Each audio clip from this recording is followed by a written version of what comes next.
So you say that we're narrative creatures, right? That we're storytelling creatures. Well, that's disputed. Kieran Sedia, who was on my dissertation committee, we disagree about everything, but still, he devotes a chapter of his most recent book, Life is Hard, saying that we're not only are we not narrative creatures, but actually, insofar as we mistakenly take ourselves to be narrative creatures and try to construct a life story, we make our lives harder. We give ourselves more anxiety, and we should just give up this idea that we're narrative creatures and just let, our lives unfold blissfully unconcerned that it have any narrative arc or tidiness to it. So here we have a disagreement, right, about human nature.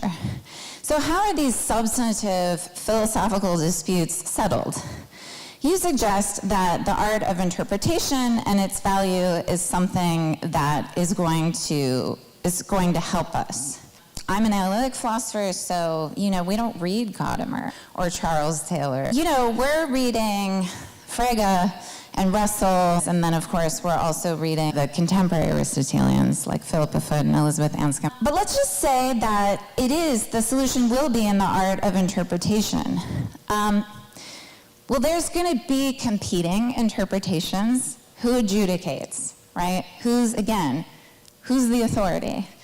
When we look at all of these competing interpretations. And I think the question was especially pressing for me personally because you talk so much about how we need the art of interpretation or hermeneutic philosophy for the explanation of human action. So that's my whole career right there is trying to explain human action. And I don't do it, I don't think, from the hermeneutic perspective, right? I'm drawing on Aristotle, well, mostly Aquinas, but I just call it Aristotle so that everyone will listen to me. And, there, right, what are the primary concepts? It's not narrative, it's the voluntary intention, habit, pleasure, moral object of the act, etc. It really is a question of ontology and anthropology. Of course, Charles Taylor, one of his advisors was Elizabeth Anscombe, and he was trained analytically at Oxford. I also consider myself a neo-Aristotelian. I consider Gadamer neo-Aristotelian. I consider hermeneutics neo-Aristotelianism. Taylor's book that became off his dissertation with Anscombe was called The Explanation of Behavior, and it's a defense of teleological explanations. But there is a disagreement there because I think analytic philosophy, here's my beef with analytic philosophy and why I don't self-identify as an analytic philosopher, is sort of beholden, fighting words, to naturalism and ahistoricism. You can give an ahistorical conceptual analysis without narrativity, without a historical tradition, that sort of proves things in a freestanding way, whereas I think things advance internal to a tradition, which is Gadamer's point, and so philosophy itself has to become historicized or narrative in some way. And I'm interested in the analytic philosophers who turned away from it, McIntyre, Taylor, because all these were great analytic philosophers until they were apostates. The point about contention, yes, and the point about how do we decide. Self-narration, right, which is something McIntyre talks about, but other people, the best theory is the one that can self-narrate. But one thing about hermeneutics is it can self-narrate contestability. If you come from a philosophical school like hermeneutics, you don't expect there to be, I think that's the influence of the natural sciences, the argument everyone sees through freestanding reason, rationalism, or empiricism, the facts that finally make us, right, because human agency or anthropology is only completed in the medium of culture, what kind of selves we want to be is in part a question that's completed only through interpretation, and interpretation is disputable. So we are in this kind of situation of endless contestability in the social sciences, and I think, and in philosophy, but I would maintain that hermeneutics can account for that, whereas other schools of rationalism or empiricism or the social sciences can't as well. And so I'm interested in this idea of epistemic crisis that's also McIntyre's, that if there are enough problems with a research paradigm or a way of working in the world, then you move to a better one. Happiness, I love that example, wonderful example. And yes, I've been there where, the authority of science and everything else is sort of arrayed. And I guess one thing I would say about that is I see those paradigms as self-defeating and unable to self-narrate. So one thing we can do is, what Hegel called immanent critique, so we can look for things inside the theory that don't work on its own terms, right? But also we can pose the question, like with the happiness case, but are more people happy when they take on this model? And something I say in the book is no. In fact, we're a society that's awash in like anxiety, depression, and all kinds of mental illness, even as we supposedly have a better and better grip scientifically on how to treat it. Is that because there's no scientific basis to psychological disorders? No, but it's because we've like reduced and flattened them. But once you get out of the natural science, once you go full on hermeneutics, which is my thing, then objectivity becomes comparative and never like final or absolute, like in the sciences, or the mistaken view of the sciences where I have a proof.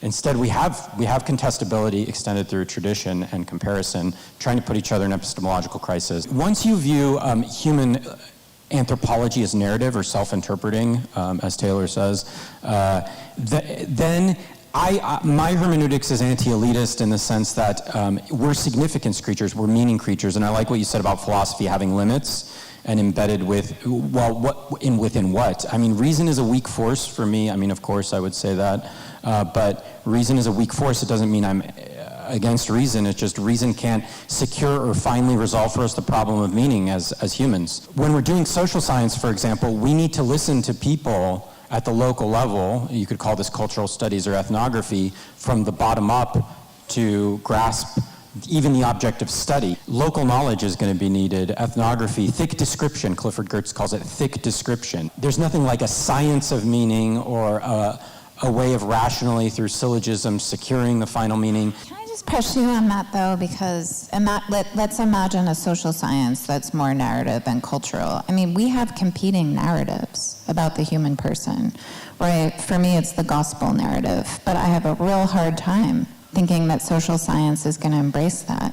So again, it's like, how do we adjudicate these competing narratives for those purposes? Some research programs continue to fail on their own terms. I happen to think neoclassical economics is like this. I mean, one of the things that's very a big shadow on mainstream economics right now is behavioral economics, because the behavioralists proved psychologically that we don't behave rationally in this way. And so then another science was developed. Let's predict how irrational we all are, right?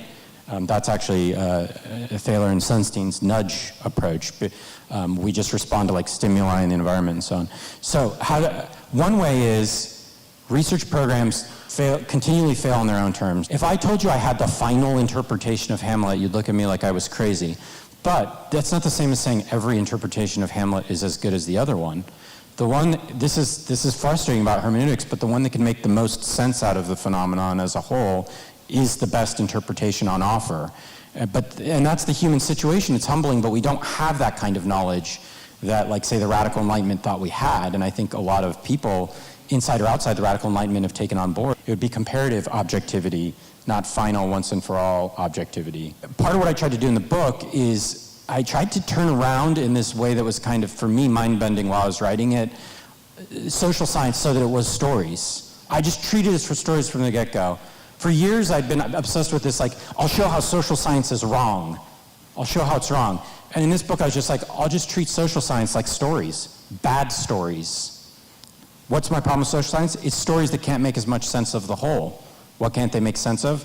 The meanings that aren't just descriptive, for instance. So it's narrative all the way down, in a sense, versus humans. I wish the social sciences saw themselves more like that. We're not looking for the final theory, we're looking for the best story. Now, I don't actually deny, and I didn't today deny, that we are or are not narrative creatures. There may be versions of that I would completely accept. I simply pointed out, because it's true, that it's a disputed claim. And because that brings back the question of authority. And that is a huge question for Jason's book, I think, but also when we think about scientism. Like, we're just asking questions about authority and power. Very interested in Thomas More and Erasmus and the problem of counsel, because they had this problem, but before the natural science revolution, like who counsels power? And More's answer, obviously disastrous, he gets killed for it, it doesn't work out very well, but is that humanists should, and of course he has Hyphae in Utopia. They have this exchange where they're all humanists. They've acquired classical education, historical consciousness, a facility with like languages and texts. They're masters of interpretation. So I have one side of my project kind of democratizing. We have to listen to people's stories, but humanists are kind of authority I'm interested in, clearly.